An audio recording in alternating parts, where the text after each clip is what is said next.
All right, Alexa developers, it's time for the last round of the tools track, and we are going to be talking about everybody's least favorite part of building skills, testing, or at least it's my least favorite part. So to start, I guess we could say raise your hand if it is your favorite part of testing. Really? Okay, well, that's fine. Hopefully we'll turn my opinion around by the end of this. I'm Stefania Sharp. I'm a solutions architect for Amazon, and with me today is John. I'm John Kelvey, co-founder and CEO of Bespoken. And both of us like to build skills in our free time. We've worked on a few skills together.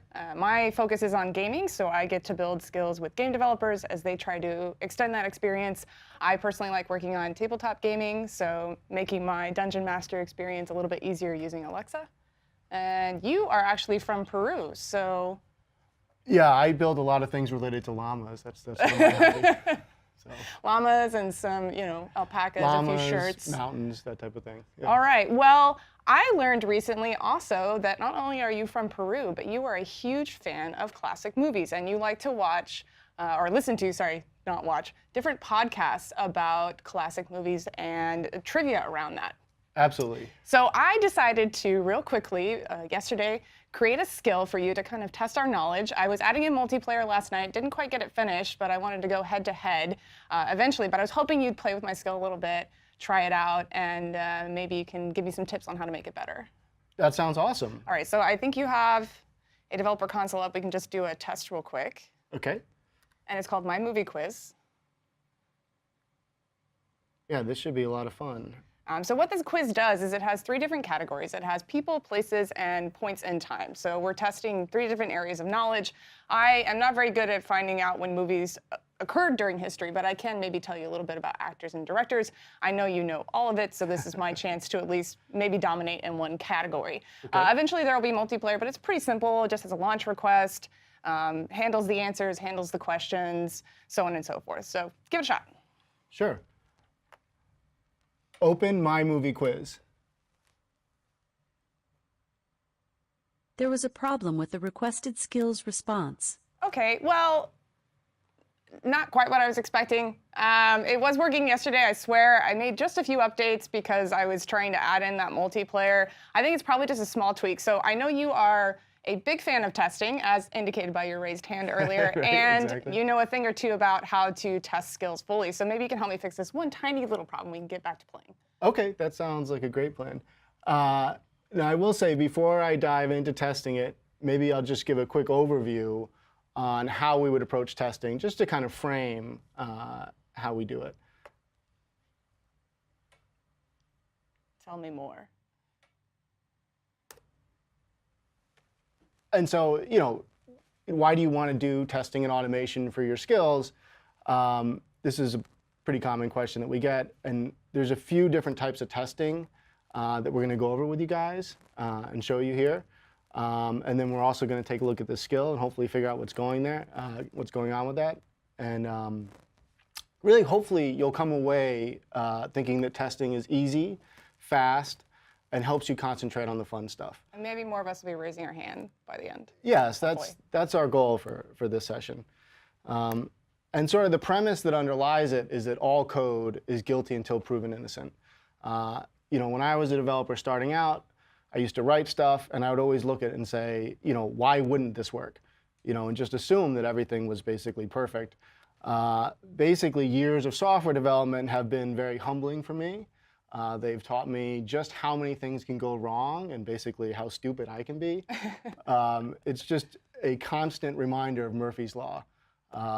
And so that's sort of a fundamental premise that we start from with our approach to testing. And we really, we just try to help you make sure that that code really is really working well. And so what are the benefits of doing testing, especially automated testing? Well, one of them is exemplified in this chart that you see there, and that's actually coming from NIST, and it just shows if you catch bugs earlier in your development process, especially if you catch them during the design phase, you're going to be spending a lot less money and time than if you're getting them once they're out in production. So it's really a huge benefit to get those bugs early. It saves your organization time and money, and saves you time and money.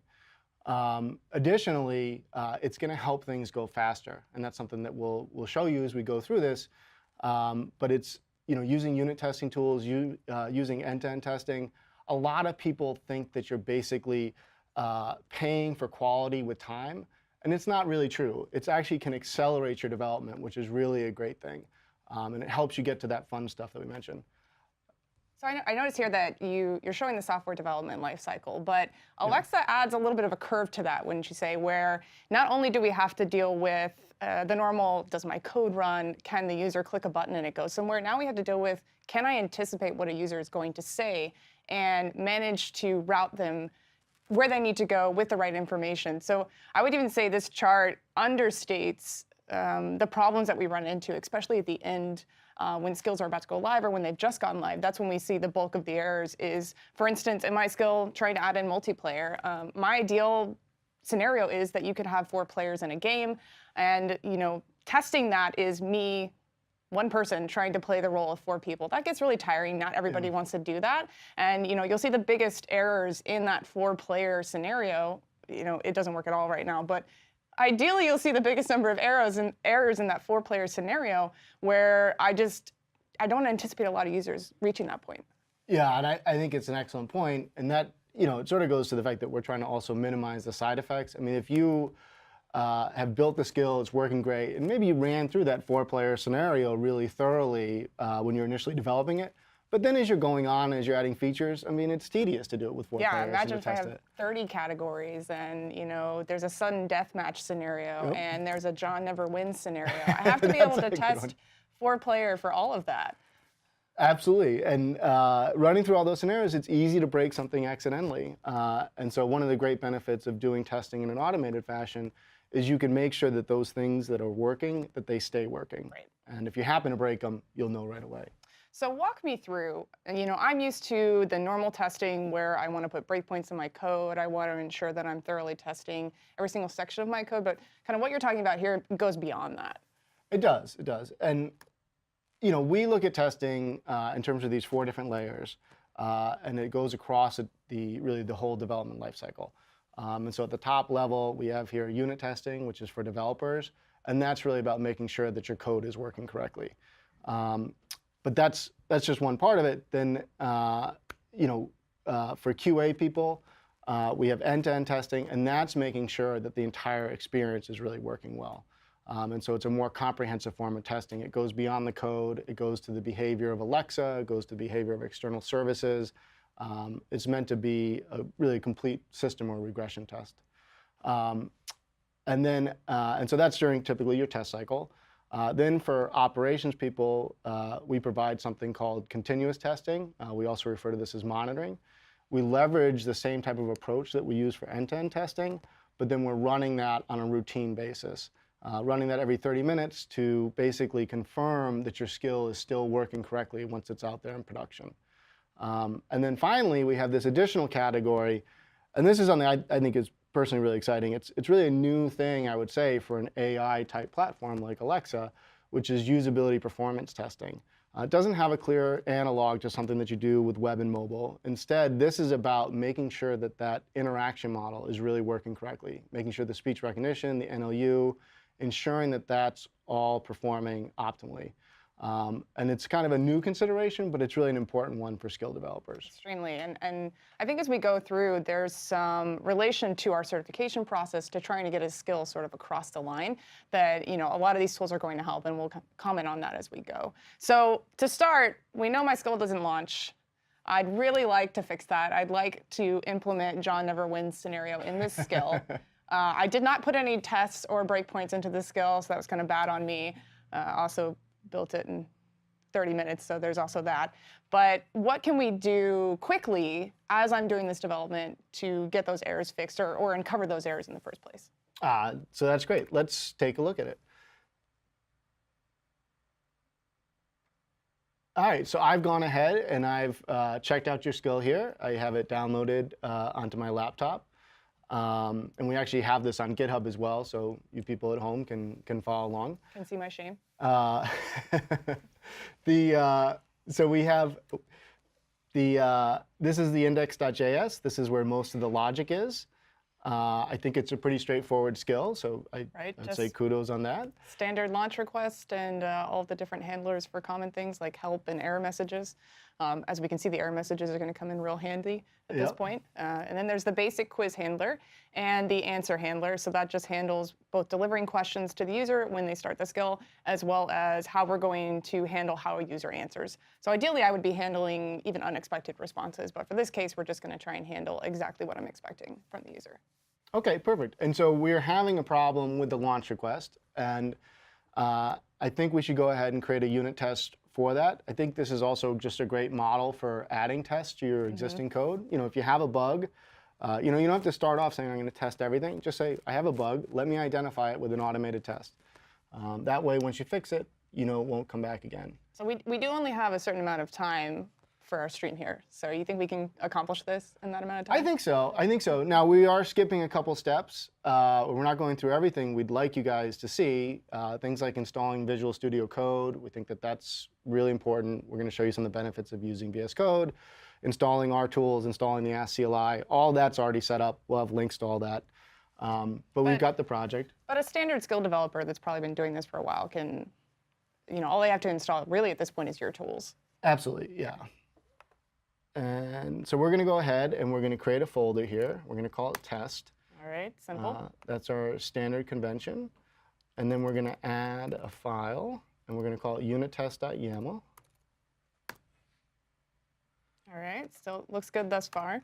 And we're going to say, first we're going to set up this configuration element. There's not much that's going to go here, but we'll just specify the locale that we're testing with.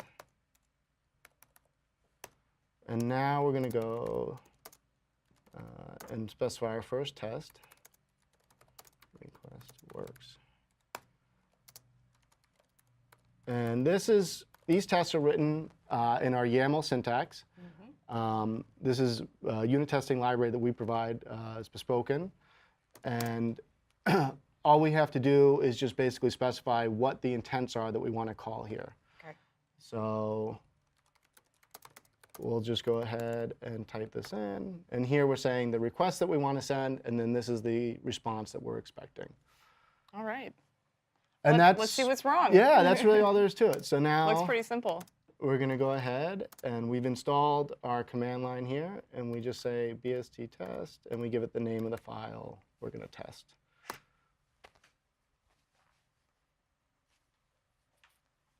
All right, everything's green thus far. That's good. Oh, that's yellow.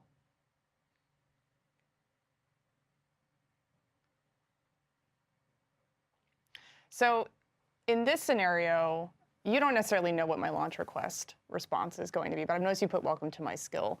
So there's an easy way here for you to figure out what is intended to be said, or somebody can come in blind and try and figure out how this request response is supposed to work. Absolutely, and a nice way to do it is actually you can just specify it with a dummy response. You know it's going to fail, but you'll see how it's failing, and that'll help you correct it.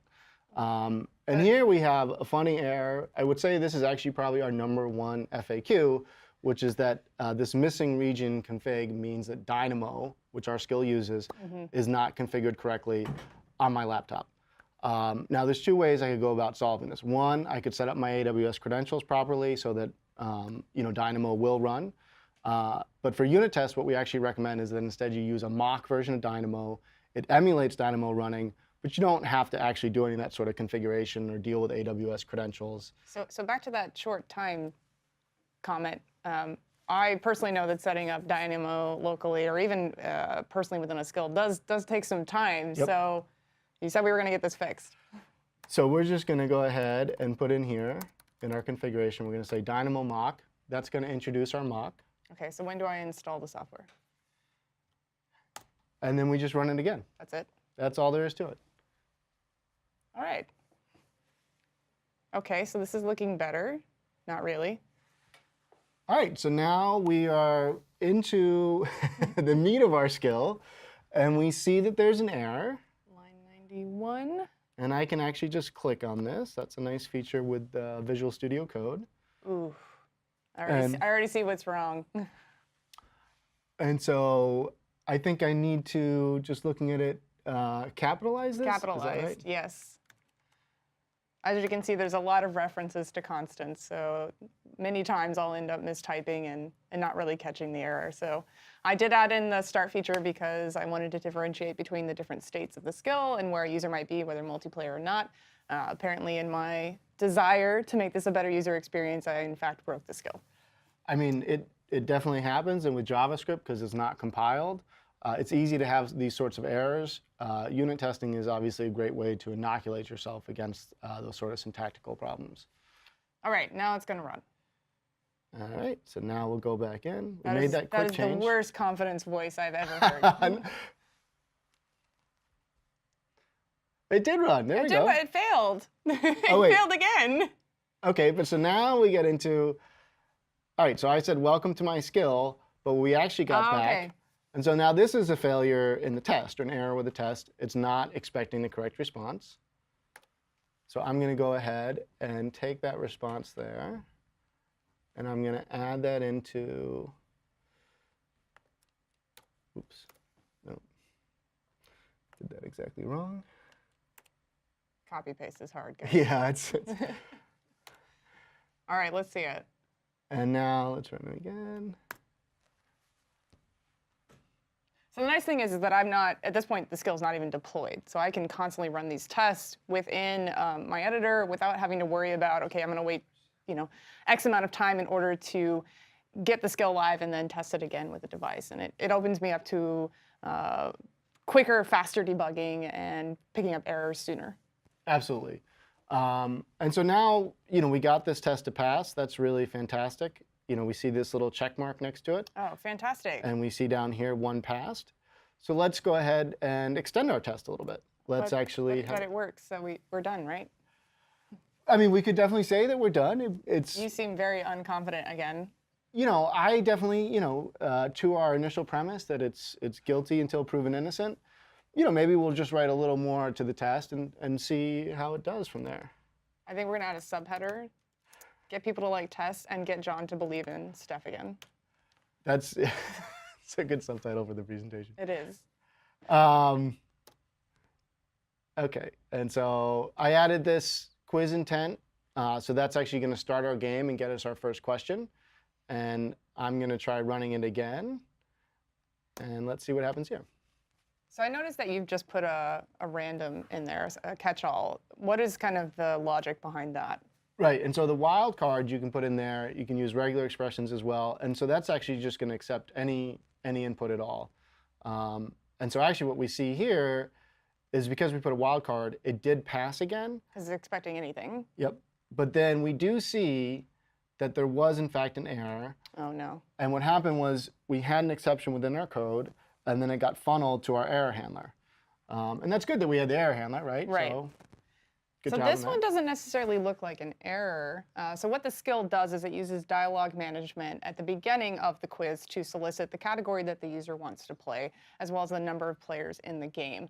So at that point, you actually never get this information. You're not given the option to solicit this question because I have Alexa handling all of it, essentially on the front end. Yep. So here, I wouldn't necessarily think this is an error. It looks correct to me. So what do you think might be going on here? I think it's hard to say. I mean, what we can see is that this category to uppercase, it's not giving us the response that we expect. It's saying to uppercase is not a function.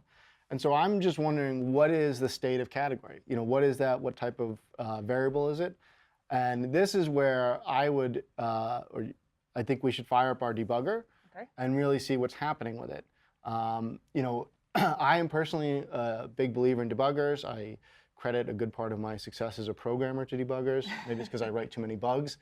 But either way, they're really helpful tools, and they're really easy to configure with VS Code here. All right.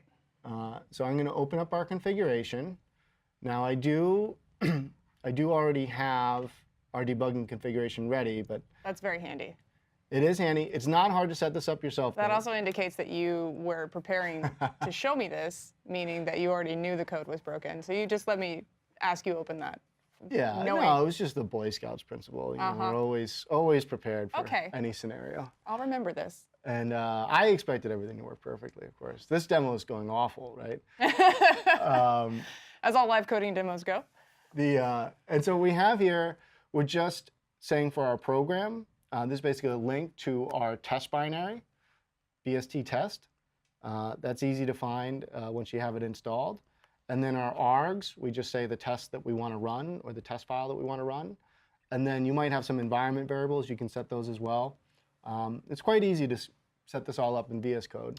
One great thing to note here actually is that you said, test follows your normal conventions for naming the file structure, but it's not required. Here I can clearly put, bananas/banana tests if I wanted Absolutely. to. And I think that'd be a little bit more indicative of what's happening here. Right, right. You can. I mean, these are just conventions that we have, and it's really whatever works for you. All right. So I'm going to go ahead and say start debugging. And now I should hit that breakpoint that we set up on this line here. Okay, there it is. And we did. And now we're just going to step over this, and that's going to set category. So we see category set to false. So right now when I'm doing entity resolution, if it doesn't find a value to resolve to, it will return false with the idea that the program should not continue and hit an error message. So at this point, for some reason, you're not getting a category set. So in my belief that Alexa will handle everything, maybe I believe that she handles a little bit too much than she should. I think, so there's two different ways we might approach fixing this. One is we can change the test so that we always make sure to pass a category, which I think based on how you've set up the dialog manager, that would be a fine way to do it. We can also just put in, some logic to set a default. I'm going to do that here. But either approach really should work just fine. And I'm going to default our category to people. Oh, so you're trying to go easy on me here. I like it. All right, so I set that up, and now I'm going to go back to the terminal here. In an ideal world, this will not run. I think so. Again, the confidence voice. By the end of this, you'll be like, Steph is the most We're building our confidence. amazing yeah. ever. All right, that looks good. There's a lot of gobbledygook. Still looks good. All right, so we have a passing 2 tests now. Yep. I did notice that you're only kind of roughly testing the quiz intent, so I'm not sure that's the most thorough. As the secondary expert on testing here, I'm not sure that's quite as thorough as we want to go. So I noticed here also that you have this table that's being printed out, and there's a bunch of very scary looking red lines in there. And I'm assuming, does this mean, my tests are failing in other sections? Kind of what's going on here with this output? So this is really helpful. This is showing you a summary of your code coverage. And so it's showing you how much of your code is being run. So this 42.58 means that 42% of the code in index.js is being run by our test. And we actually generate much more comprehensive results here. So if I go in, and I can say... So when did this coverage report get generated? I see that folder definitely was not there before. Is it something that's part of just running our unit tests? Yep, it's automatically generated every time you run a unit test. And we can go in here to our index.js, and we can see which lines are being run. These little green spots and the X's mean how many times those lines are being run. Okay. The red means it's not being run. And so the red, these are suspicious lines of code, the red lines. These are the ones that, we don't know that they're broken, but because we have this guilty until proven innocent mindset, these are ones that it would be helpful to test if we really want to make sure that they're working correctly. So it's interesting. So this is my 4-player scenario. If I want to, if I ran this through once the 4-player is set up, I could see even while scores.length is less than players, we're not even testing the multiplayer scenario here. So I know I could set up some tests that I can run anytime to be able to at least cover code-wise what's happening with these unit tests and hit those niche areas that maybe I don't want to have to play through as a 4-person team every single time. Yeah, I think that's an excellent point. I mean, this little if statement here, we haven't tested it yet, but to set up automated tests for it is really helpful because it is more tedious to do manually. So I noticed in how we've been running these tests, it's very much hit this handler, get my response. But Alexa's a little bit more elaborate than that. I mean, in the quiz intent alone, I'm actually passing category and a few other slot values. So how do I take these unit tests and push them a little bit further where somebody who's like you has never seen this skill before, didn't write it, can write tests that thoroughly go through this Alexa experience? Yeah, and so that's a great question there. And so this is where we would get into writing end-to-end tests. I'm just bringing up this slide here to show you a little bit about that. So the idea with the end-to-end tests is rather than using our unit tests, which are actually, so that's just generating JSON that looks like it's coming from Alexa right on the laptop and sending it directly to the skill. But it's not interacting with Alexa at all. That's why we didn't have to do any deployments or do any of that type of stuff. So it's the equivalent of when we're in the test console where you can put the raw JSON in to test. And now we're talking about maybe pushing it a step further and Exactly. getting out of code. And so here, with the end-to-end testing, we use something that we call virtual devices. The virtual devices allow you to interact with Alexa as if you're speaking to it, but to do it all programmatically. And so the way we set up these tests, it looks pretty similar. There's a couple changes. We are, instead of using the intent names, we use utterances. Okay. And we're dealing with the sort of raw output that's coming from Alexa. But you're structuring the test in a similar way. It's just underneath the covers, we're actually generating speech using Polly to send to Alexa, which sends it to your skill, which gets back a response and compares it to an expected response. So there's a lot more that's happening underneath the covers, and it's really exhaustively testing every aspect of what your skill is doing. Right, and with the introduction of Polly, you're introducing at least a real audio component, whereas when I type things into the test console, they usually run quite well. Yep. But the minute I speak into the test console or the minute I do any sort of audio or polysynthesis into that test console, it sometimes hits some issues that I wouldn't have predicted if I had just done it through pure raw text. Absolutely. And so here, we can start setting up an end-to-end test. And we're going to put it right here in the same project in our test folder. But a lot of times, with the end-to-end tests, they're actually going to be owned by a QA team, if you have that as part of your organization. And the QA people, they might have their tests in their own repository. They're doing this, it's meant to be a real sort of black box test, and they're not doing it with the benefit of the code typically. And you don't really want them to have that. I want people, when they're testing for QA, I want you to treat it as an Alexa experience. Here's a device. Now go figure out how it's supposed to work and give me a real honest, not only a user experience, but also just from a usability experience where can people make it through the skill naturally? Absolutely. So we set this up in a very similar way. Again, we're saying what our locale is. And I noticed you didn't add Dynamo this time. Right, and so here we're not going to mock out Dynamo. Instead, we're working with the skill exactly as it's deployed. And actually, so another step that we've skipped is we have the Ask CLI installed. And in order to use the end-to-end test, we do have to have it deployed out there. Okay. So we do have to set up the interaction model in the console. We do have to have the code working on Lambda. The Ask CLI makes those steps very easy, but that's necessary to do these sort of end-to-end tests. All right. Full interaction with skill. Now I'm at this point going to actually grab a test that I created ahead of time based on what you told me about this great skill that you've created. And I'm just going to cut and paste it here. And we can just take a look at that. But so we're saying to open the skill. We're starting a game. We're saying how many players there are, basically walking through this whole sequence. And this is, something that's different here is we're actually using the dialogue manager, which you set up. We didn't need to do that in our unit test because the dialogue manager is part of Alexa. It's not part of your code.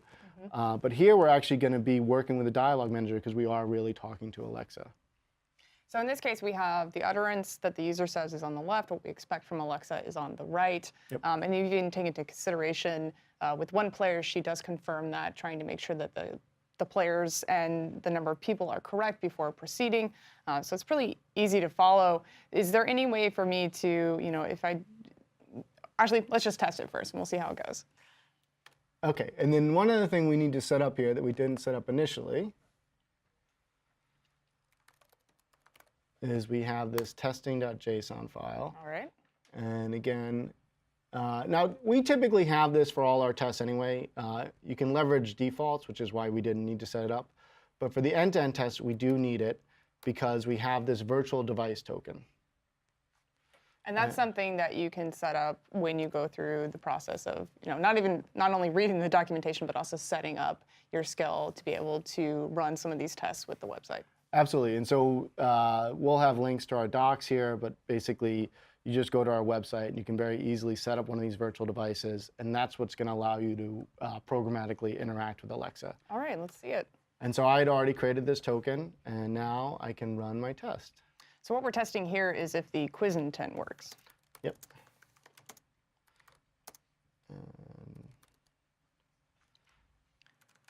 And basically what's here, it's very similar to the last one, which is end-to-end test. Pretty self-explanatory. Go to that same folder that you already referenced before. Everything looks deceptively green at the beginning. Yep. You should consider changing those colors. And because this is actually happening, because we're actually interacting with Alexa, I can go to the account that this virtual device is associated with, and I can actually see all the interactions happening here. Oh, that's fantastic. So I can see the actually, if I clicked on it and played it, I would actually hear the poly utterance of start a game, one, yes, people Mae West. So I can also see at this point if there's any misrecognitions that I need to add in as synonyms or other various values based on the accents that you've managed to create with poly. Absolutely, absolutely. And so if I go back over here, let's see what happened. Oh, no. So we set up this whole interaction. I mean, one, the skill is doing great now, Stefania, so I hope No. this is really, really a great skill. You were a 3 at Enthusiasm. Yeah. You're now a 4. I'm really proud of this growth. Yeah. Our demo is getting better, I feel. It really was going haywire there. All right, so I've actually tested through this section. I'm really surprised that it's not working. This part I did verify worked, so I'm kind of curious as to what went wrong here.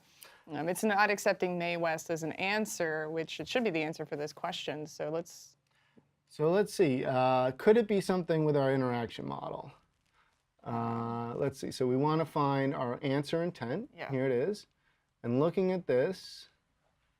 Oh, okay. So in an ideal scenario, I would have had an answer-only intent. It would have had the single people slot, but here I'm requiring carrier phrases. Kind of an oversight on me. I would expect a user, and this is great, you as a QA tester would expect to be able to give a single slot answer, and I've not anticipated that here, and I've given you sort of a poor user experience. Yeah, and so this is, me as in the role of a QA person, which is basically what I'm playing here. Maybe what I would do, so I see that the interaction model is not handling this response, and I can go in here, and maybe I file a bug based on that, because I think, I should be able to say just Mae West. We expect that users might reply that way. But in the meantime, I want to get this test to pass, because I don't think it's totally broken. And so I add a test that says, is it Mae West? And then I have another one, and I'll leave this one to skip. And then once the bug is fixed, we go ahead and we'll run, we can take that skip away, and then it'll actually run it.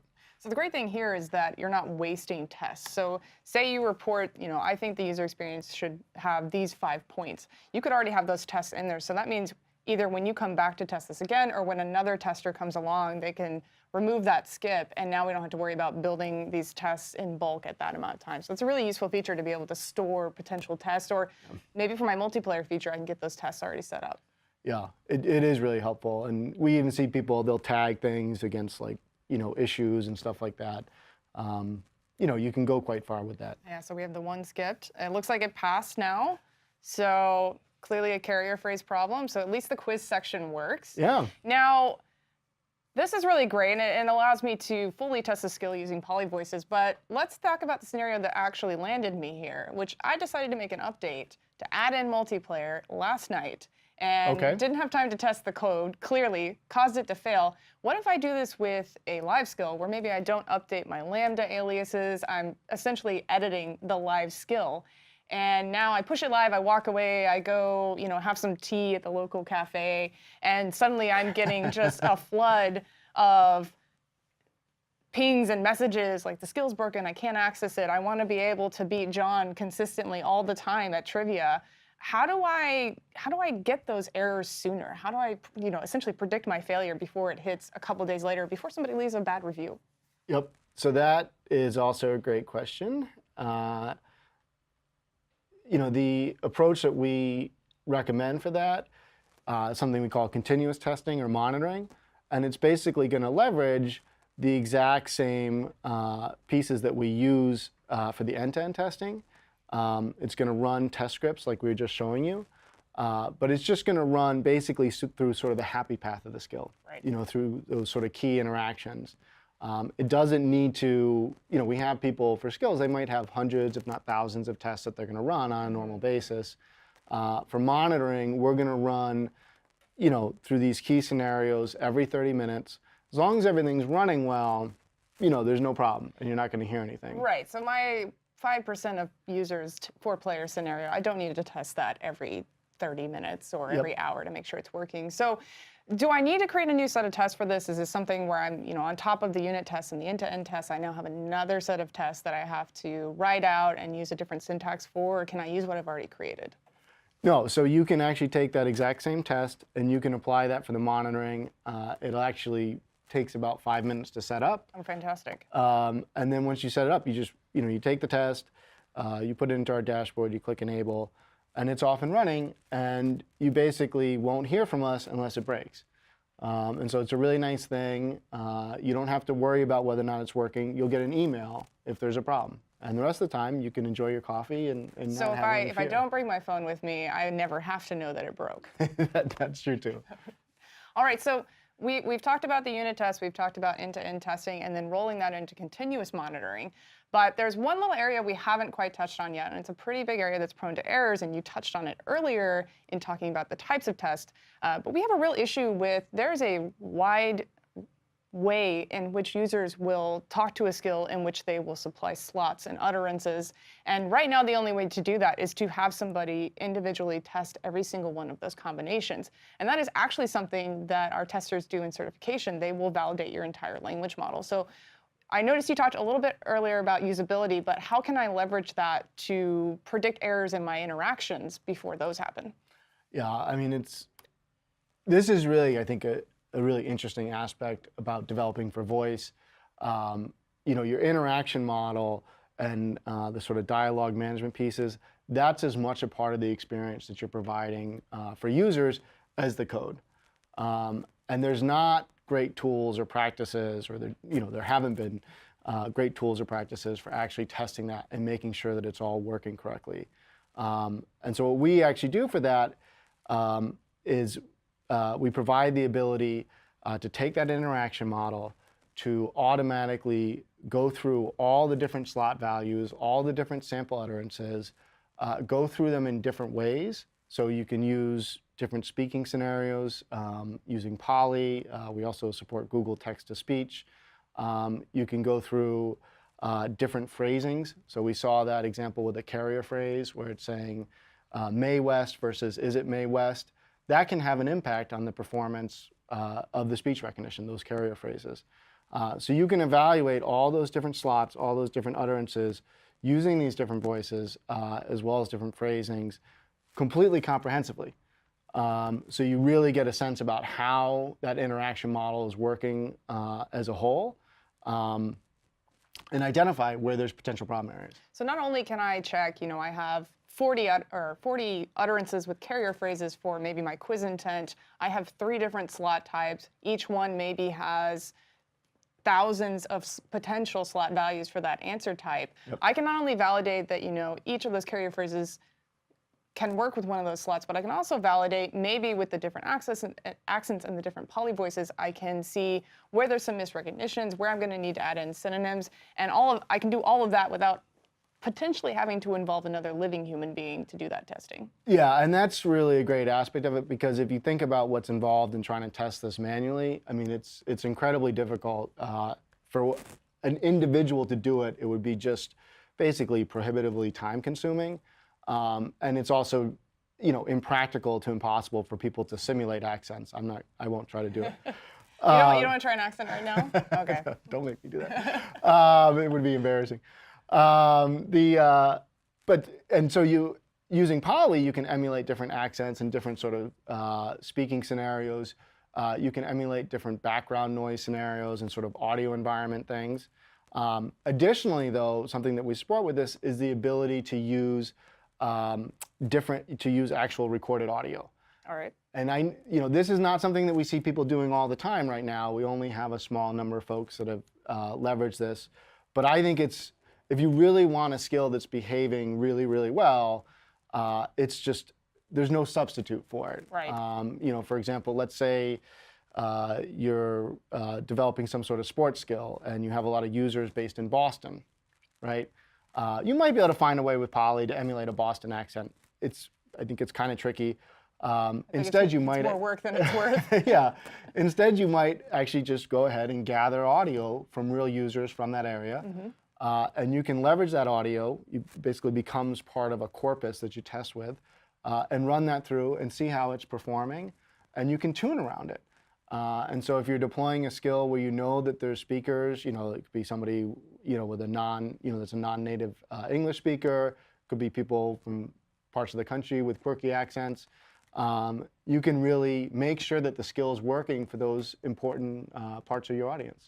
So that's actually really interesting because one of the biggest areas we have is accents, is people who English is a second language, maybe they have a heavy French accent, any accent really. I like to think with my allegedly neutral American accent, testing works out pretty well for me. I can get the responses I'm expecting. There's not a lot of scenarios in which Alexa doesn't recognize me in the English voice, but I have a French-Canadian colleague who will test the skills as though he is a native French speaker, and we get, she'll think banana is bong bong or something like that. She just completely doesn't quite understand what he's asking for. And then progression through the skills becomes very frustrating. So this is kind of a really great area to focus on, is not only you said you can use Polly, which robot voices are great, and several of the Polly voices are quite clear and succinct, and I love using them in games, but the real accents are with people. So as we move forward, kind of, how easy is it to leverage those real voices? Is it something where I can just have somebody record it and I keep that in a sound bank?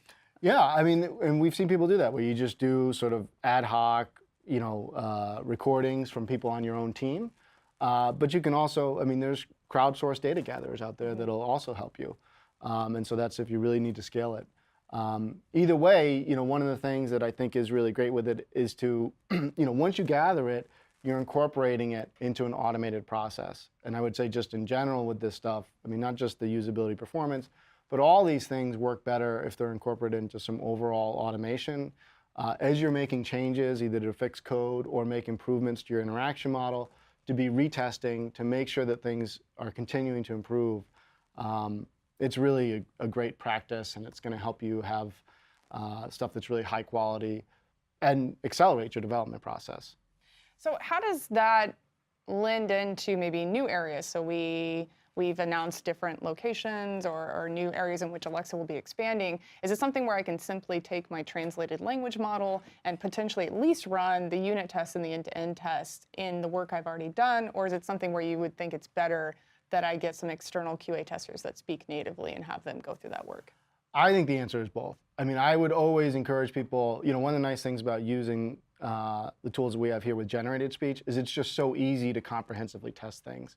But then you can also, you go out there and you work with the real speakers, and that's going to help you get to that real ultra level of confidence. And so you've been in testing for a while, right? Yep. So what is the biggest error you've seen with users with these skills? I feel like I should have a more grandiose answer for this, but honestly, the biggest thing is typos. When you're talking about JavaScript or interaction models, they're not compiled, and those are easy errors to make. And you get into more sophisticated things, and we can help with that. But just making sure that the baseline stuff is working, I think, is something everybody should do.